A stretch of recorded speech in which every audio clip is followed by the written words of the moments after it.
કોળી સમાજ જય માનદાતા ભગવાન જય વેલનાથ. ચિરાગભાઈ સુરતથી ટીમ, નળકાંઠાની ટીમ, કદાચ નામ ન બોલી કે ભીખુભાઈ છે, ધીરુભાઈ, લાલભાઈ, યોગેશભાઈ, રાજુભાઈ બરવાળા. પહેલી વાત તો ભાઈ અભિનંદન બતાવીએ કે એક સરસ મજાની મિટિંગનું આયોજન ગોઠવ્યું છે. આયોજકના ઘણા બધા મુદ્દાઓ છે, બે ત્રણ મુદ્દા તો લગભગ બધા વારંવાર વાગળવાના જ છે, અને વાગળવા એટલા માટે આપણે ભૂલવા જ દેવાના. એટલા માટે એક મુદ્દો તો એ કોળી સમાજ ઉપર, એ સમજ કોળી સમાજ હોય કે ઠાકોર સમાજ ઉપર હોય, જેટલા બી કેસ થયા છે એ તમામ કેસ પાછા ખેંચવા જોઈએ. એ હળદળ કડદાકાંડ હોય, વિંસ્યા હોય કે લાઠી હોય કે માંગરોળ કે સુરત કે કોટડા, એક મુદ્દો ડન છે.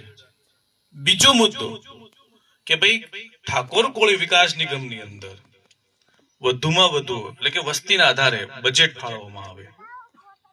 હવે હમણાં ગૃહની અંદર પણ એક સરસ મુદ્દો આવ્યો હતો, ભાઈ એ જે લોન આપવામાં આવે છે લોનને સરળ બનાવો, તો એ એક એનો પેટા વિભાગ પણ છે.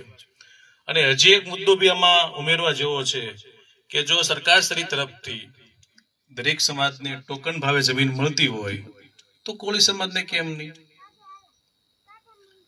ગાંધીનગર, અમદાવાદ વિસ્તારની અંદર એક સારી હોસ્ટેલ બનાવી શકાય વિદ્યાર્થીઓ માટે, જાહેર પરીક્ષાઓ માટે.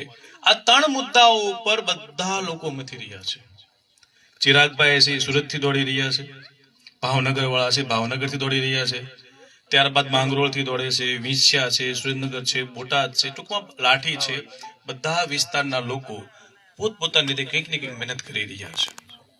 આગામી દિવસોની અંદર જ્યારે તમને કોઈ પણ સંગઠન હોય, જો સંગઠનને મહત્વ આપવું જોઈએ, નો ડાઉટ છે, કારણ કે એ સંગઠન લઈને ચાલી રહ્યા છે. આગેવાન હોય, પ્રમુખ હોય, એ માનદાતા ગ્રુપ હોય, કોળી સેના હોય, અખિલ ભારતીય હોય, કોળી સમાજ હોય, યુવા ક્રાંતિનું જે કાંઈ સંગઠન ચાલી રહ્યા છે, તમને જ્યારે મેસેજ મળે કે કોળી સમાજ કોળી સમાજ ઠાકોર સમાજનો કાર્યક્રમ છે, જો તમે કોળી હોવ તો ત્યાં આવી જાવ. એની ઉપરથી કહીએ કે જે વ્યક્તિ કોળીનો નથી એ કોઈનો નથી, જે વ્યક્તિ લોહીનો નથી એ કોઈનો નથી, અને જે વ્યક્તિ સમાજ માટે નથી આવી વ્યક્તો સમાધિન પર ન જવું જોઈએ.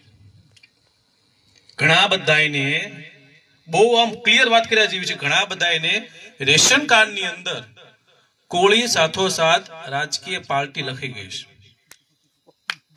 ઘણા લોકોને રેશન કાર્ડ સાથોસાથ કોળી સમાજ સાથે સમાજનું સંગઠન લખી ગયું છે. તો આની ઉપરથી સમજવા જેવી વસ્તુ છે કે ભાઈ ચલો ચિરાગભાઈ સુરતથી આવ્યા, એ તો એમનું સંગઠન લઈને આવ્યા છે. ચિરાગભાઈ તો કોળી છે ને ભાઈ, સંગઠન કોળીનું છે કે નહીં? તો ભાઈ ત્યાં લખ્યું છે એવું કોઈ રેશન કાર્ડની અંદર કે ભાઈ તમે કોળી ખરા પણ માનદાતા ગ્રુપના? રેશન કાર્ડમાં લખ્યું છે કોળી ખરા પણ કોળી સેનાના? તો આ મેન્ટાલિટી બદલાવી જોશે. અને હા, જે જગ્યાએ આયોજન થાય છે ત્યાં એક વિષય એ બી થોડોક આપણે આગેવાનોને લેવો જોઈએ કે બધાને સંકલનમાં લઈ લો. અમે તો સાહેબ ચિરાગભાઈ કેવું માનીએ ખબર, સમાજનો કાર્યક્રમ કરીએ એટલે અમને ખબર, બધા સમાજની, દરેક સમાજની અંદર, દરેક કુટુંબની અંદર, દરેક પરિવારની અંદર હોય છે. 3-4 બેઠા તો વાટ જોઈને ફેણ મળી ક્યારે મેળ આવે ડંખ માર દો, અમને બહુ મજા આવે એમાં. એવા વ્યક્તિ તમને કાર્યક્રમને બહુ મજબૂત બનાવી શકે, કારણ કે તમે શાંત બેસવા નથી, એ લોકો બેસવા નથી દેવાના. પણ એક વસ્તુ ડન છે, એવા વ્યક્તિને પહેલા મેસેજ પહોંચાડી દેવાનો, કાર્યક્રમમાં આવવાનો છે. હવે આવી નહીં કે અને કઈ બોલી નહીં કે, આ બહુ થોડી બેઠી ભાષા છે, અઘરી લાગે તો બાપ કરજો, પણ કર્યા જેવું છે. હું બી અહીંયા આવ્યો, મને બી મેસેજ મળ્યા સાહેબ આમ છે. મેં તો આયોજકને કદાચ મને 2 દી પહેલા ફોન કરીને કહી દે, આ બધાને તું ફોન કરી દીજે, નથી આવવાની આપણને ખબર જ છે. યાદ રાખજો, જે વ્યક્તિ કોળી સમાજનું માન સન્માન કાર્યક્રમ કે આગેવાન કે સંગઠન પ્રમુખ હોય કે ઉપપ્રમુખ કે સભ્ય સમાજ માટે દોડતો છે, સમાજના લોકો માટે દોડતો છે, સમાજના લાભ માટે દોડતો છે, એના માટે કોઈ આંગળી સિંધવાનું કામ કરતું કે આ સંગઠન, એ વ્યક્તિને સમાજમાં જરૂર નથી. રિયલ વાત છે. સમાજ માટે જાઓ છો, આવવું જોઈએ.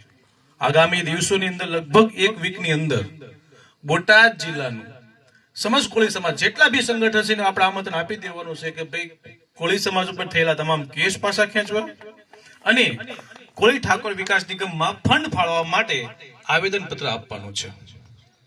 તમને અત્યારથી આમંત્રણ આપી દઈએ છીએ કે ભાઈ જ્યારે બી તમને વોટ્સઅપમાં મેસેજ મળી જાય કે ભાઈ આ કાર્યક્રમનું આયોજન થયું છે એટલે કોઈ પણની વાટ જોયા વગર જો તમારા રેશન કાર્ડની અંદર કોળી શબ્દ હશે તો આવી જજો. જય હિન્દ, જય ભારત, જય કોળી સમાજ. આ ટીમને બહુ બહુ અભિનંદન કે સુરતથી અહીંયા પ્રવાસ કરી રહ્યા છે અને અભિનંદન આપ લોકોને કે આ તડકામાં તમે લોકો આવ્યા છે. વિશેષ આ બરવાળાની આખી ટીમ જેને આયોજન કર્યું છે બહુ સરસ કાર્યક્રમ કર્યો. જય હિન્દ, જય ભારત.